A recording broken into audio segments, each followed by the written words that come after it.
what should be the particulars of the plan.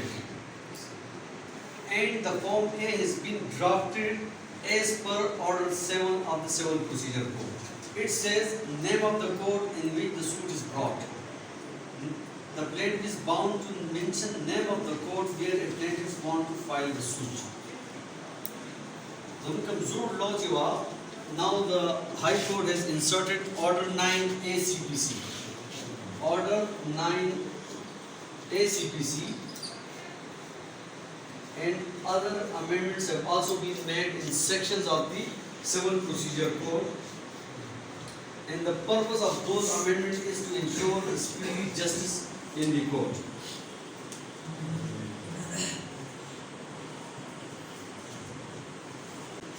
Referring to Order 8.